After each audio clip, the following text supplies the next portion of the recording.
Hi there, and happy Monday. So glad to have you joining me as we are just a few days away from finishing our reading of The Magic of Oz by L. Frank Baum.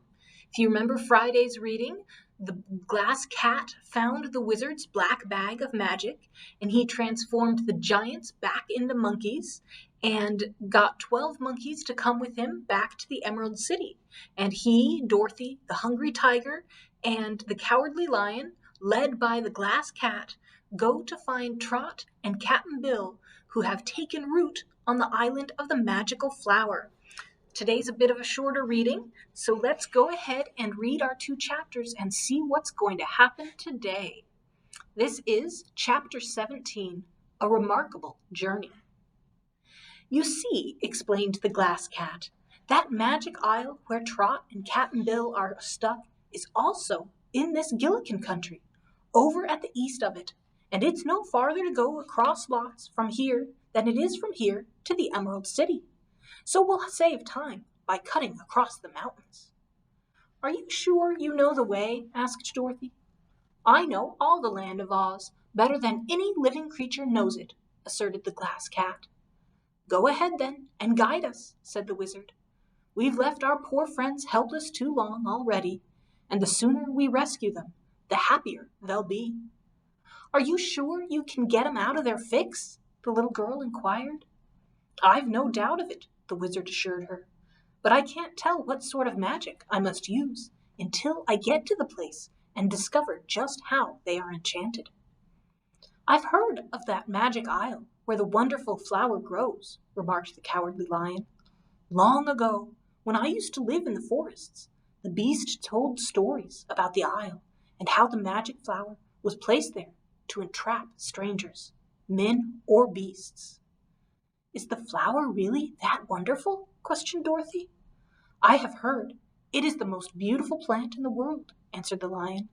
I have never seen it myself, but friendly beasts have told me that they have stood on the shore of the river and looked across at the plant in the gold flower pot and seen hundreds of flowers of all sorts and sizes blossom upon it in quick succession. It is said that if one picks the flower while they are in bloom, they will remain perfect for a long time. But if they are not picked, they soon disappear and are replaced by other flowers. That, in my opinion, makes the magic plant the most wonderful in existence. But these are only stories, said the girl. Has any of your friends ever picked a flower from the wonderful plant?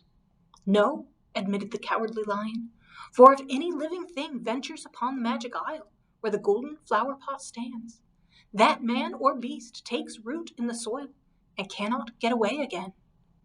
What happens to them then? Asked Dorothy. They grow smaller, hour by hour, day by day, and finally disappear entirely. Then, said the girl anxiously, we must hurry up, or Cap'n Bill and Trot will get too small to be comfortable. They were proceeding at a rapid pace during this conversation, for the hungry tiger and the cowardly lion were obliged to move swiftly in order to keep pace with the glass cat. After leaving the forest of Gugu, they crossed a mountain range, then a broad plain, after which they reached another forest, much smaller than that where Gugu ruled. The magic isle is in this forest, said the glass cat, but the river is at the other side of the forest. There is no path through the trees, but if we keep going east, we will find the river, and then it will be easy to find the magic isle. Have you traveled this way before? Inquired the wizard. Not exactly, admitted the cat, but I know we shall reach the river if we go east through the forest. Lead on then, said the wizard. The glass cat started away, and at first it was easy to pass between the trees.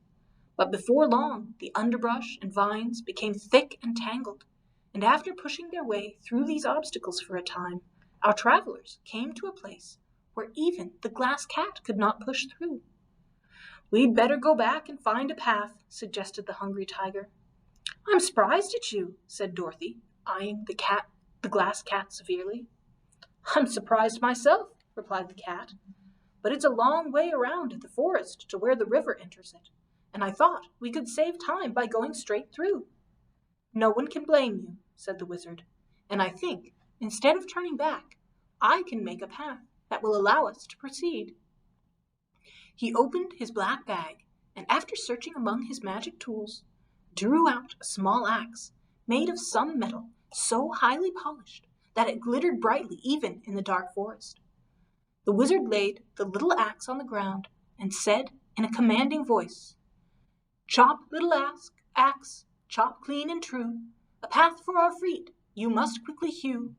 Chop till this tangle of jungle is past, chop to the east, little axe, chop fast."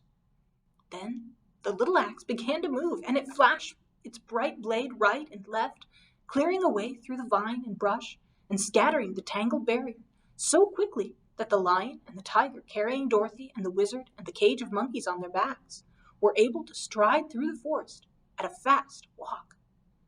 The brush seemed to melt away before them, and the little axe chopped so fast that their eyes only saw a twinkling of the blade. Then suddenly the forest was open again, and the little axe, having obeyed its orders, lay still upon the ground. The wizard picked up the magic axe, and after carefully wiping it with his silk handkerchief, put it away in his black bag. Then he went on, and in a short time reached the river. "Let me see," said the glass cat, looking up and down the stream. "I think we are below the magic isle, so we must go upstream until we come to it." So up the stream they traveled, walking comfortably on the river bank, and after a while the water broadened, and a sharp bend appeared in the river, hiding all below from their view. They walked briskly along, however, and had nearly reached the bend, when a voice cried out warningly, "Look out!" The travelers halted, and abruptly, and the wizard said, "Look out for what?" "You almost stepped on my diamond palace," replied the voice, and a duck with gorgeously colored feathers appeared before them. "Beasts and men are terribly clumsy," continued the duck in an irritated voice, "and you've no business on this side of the river anyway. What are you doing here?" "We've come to rescue some friends of ours who are stuck fast on the magic isle in this river," explained Dorothy. "I know 'em," said the duck. "I've been to see 'em, and they're stuck fast all right. You may as well go back home, for no power can save them." "This is the wonderful Wizard of Oz," said Dorothy, pointing to the little man. "Well, I'm the Lonesome Duck," was the reply, as the fowl strutted up and down to show its feathers to best advantage. "I'm the great forest magician, as any beast can tell you, but even I have no power to destroy the dreadful charm of the magic isle." "Are you lonesome because you're a magician?" inquired the Dorothy. "No, I'm lonesome because I have no family and no friends. But I like to be lonesome, so please don't offer to be friendly with me. Go away and try not to trot on my diamond palace." "Where is it?" asked the girl. "Behind this bush." Dorothy hopped off the lion's back and ran around the bush to see the diamond palace of the Lonesome Duck. Although the gaudy fowl protested in a series of low quacks, the girl found, indeed, a glistening dome formed of clearest diamonds, neatly cemented together, with a doorway at the side, just big enough to admit the duck. "Where did you find so many diamonds?" asked Dorothy wonderingly. "I know a place in the mountains where they are thick as pebbles," said the Lonesome Duck, "and I brought them here in my bill, one by one, and put them in the river and let the water run over them until they were brightly polished. Then I built this palace, and I'm positive it's the only diamond palace in all the world." "It's the only one I know of," said the little girl. "But if you live in it all alone, I don't see why it's any better than a wooden palace, or one of bricks or cobblestones." "You are not supposed to understand that," retorted the Lonesome Duck. "But I might tell you, as a matter of education, that a home of any sort should be beautiful to those who live in it, and should not be intended to please strangers. The Diamond Palace is my home, and I like it, so I don't care a quack whether you like it or not." "Oh, but I do!" exclaimed Dorothy. "It's lovely on the outside, but—" Then she stopped speaking, for the Lonesome Duck had entered his palace through the little door without even saying goodbye. So Dorothy returned to her friends, and they resumed their journey. Do you think, Wizard, the duck was right in saying no magic can rescue Trot and Cap'n Bill?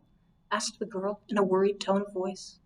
No, I don't think the lonesome duck was right in saying that, the wizard answered gravely. But it is possible that their enchantment will be harder to overcome than I expected. I'll do my best, of course, and no one can do more than his best.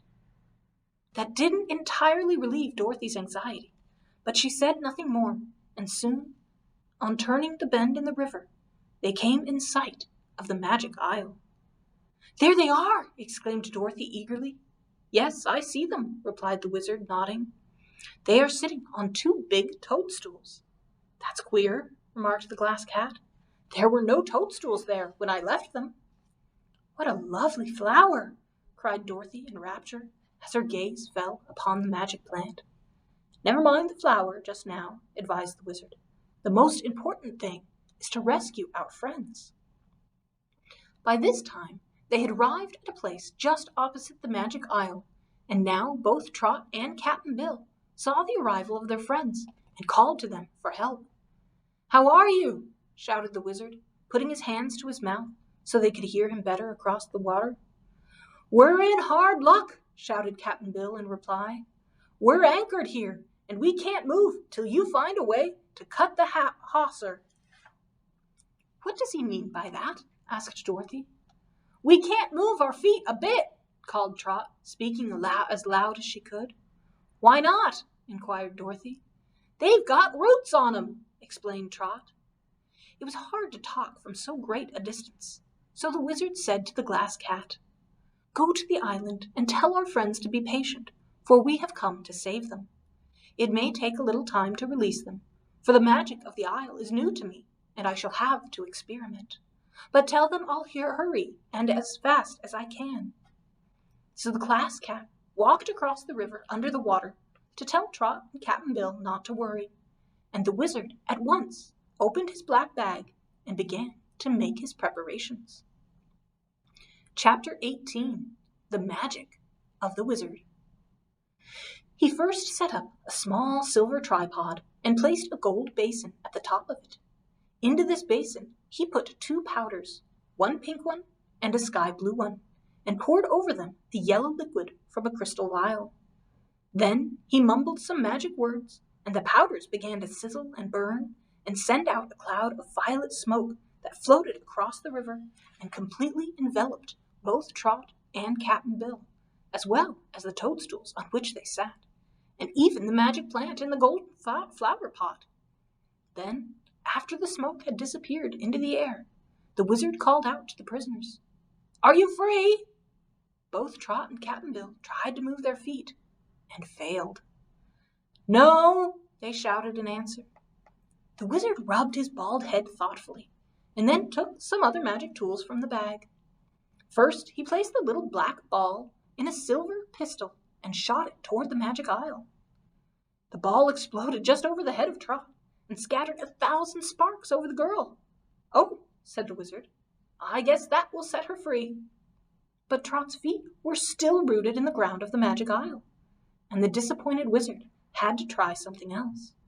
For almost an hour he worked as hard as he could, using almost every magic tool in his black bag, and still Cap'n Bill and Trot were not rescued. Dear me, exclaimed Dorothy, I'm afraid we'll have to go to Glenda after all. That made the little wizard blush, for it shamed him to think that his magic was not equal to that of the Magic Isle. I won't give up yet, Dorothy, he said, for I know a lot of wizardry that I haven't yet tried. I don't know what magician enchanted this little island, or what his powers were, but I do know that I can break any enchantment known to the ordinary witches and magicians that used to inhabit the land of Oz. It's like unlocking a door. All you need is to find the right key. But suppose you haven't the right key with you, suggested Dorothy. What then? Then we'll have to make a key, he answered. The Glass Cat now came back to their side of the river, walking under the water, and said to the wizard, They're getting frightened over there on the island, because they're both growing smaller every minute. Just now, when I left them, both Trot and Cap'n Bill were only about half their natural sizes. "I think," said the wizard reflectively, "that I'd better go to the shore of the island, where I can talk to them and work to better advantage." "How did Trot and Cap'n Bill get to the island?" "On a raft," answered the Glass Cat. "It's over there now, on the beach." "I suppose you're not strong enough to bring the raft to this side, are you?" "No, I couldn't move it an inch," said the cat. "I'll try to get it for you," volunteered the Cowardly Lion. "I'm dreadfully scared for fear of the Magic Isle will capture me. But I'll try to get the raft and bring it to this side for you." "Thank you, my friend," said the wizard. So the lion plunged into the river and swam with powerful strokes across to where the raft was beached upon the island. Placing one paw upon the raft, he turned and struck out with his other 3 legs, and so strong was the great beast that he managed to drag the raft from off the beach and propel it slowly to where the wizard stood on the river bank. "Good!" exclaimed the little man, well pleased. "May I go across with you?" asked Dorothy. The wizard hesitated. "If you'll take care not to leave the raft or step a foot on the island, you'll be quite safe," he decided. So the wizard told the Hungry Tiger and the Cowardly Lion to guard the cage of monkeys until he returned, and then he and Dorothy got upon the raft. The paddle which Cap'n Bill had made was still there, so the little wizard paddled the clumsy raft across the water and ran it upon the beach of the Magic Isle, as close to the place where Cap'n Bill and Trot were rooted as he could. Dorothy was shocked to see how small the prisoners had become, and Trot said to her friends, "If you can't save us soon, there'll be nothing left to save." "Be patient, my dear," counseled the wizard, and took the little axe from his black bag. "What are you going to do with that?" asked Cap'n Bill. "It's a magic axe," replied the wizard, "and when I tell it to chop, it will chop those roots from your feet, and you can run to the raft before they grow again." "Don't!" shouted the sailor in alarm. "Don't do it! These roots are all flesh roots, and our bodies are feeding them while they're growing into the ground." "To cut off the roots," said Trot, "would be like cutting off our fingers and toes." The wizard put the little axe back in the black bag and took out a pair of silver pincers. "Grow, grow, grow," he said to the pincers, and at once they grew and extended until they reached from the raft to the prisoners. "What are you going to do now?" demanded Cap'n Bill, fearfully eyeing the pincers. "This magic tool will pull you up, roots and all, and land you on this raft," declared the wizard. "Don't do it," pleaded the sailor with a shudder.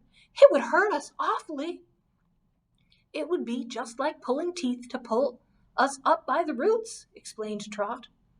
"Grow small," said the wizard to the pincers, and at once they became small, and he threw them into the black bag. "I guess, friends, it's all up with us this time," remarked Cap'n Bill with a dismal sigh. "Please tell Ozma, Dorothy," said Trot, "that we got into trouble trying to get her a nice birthday present. Then she'll forgive us. The magic flower is lovely and wonderful, but it's just a lure to catch folks on this dreadful island and then destroy them. You'll have a nice birthday party without us, I'm sure, and I hope, Dorothy, that none of you in the Emerald City will forget me or dear old Cap'n Bill." And we're going to end today because that is the end of our chapter. So come back tomorrow, see if our friends do shrink into nothingness or whether the wizard can save them. It's getting exciting. So we got 2 more days. We'll have Tuesday and Wednesday. We will finish the book. So come back tomorrow and see if our friends can be saved. Till then, have a wonderful rest of your day.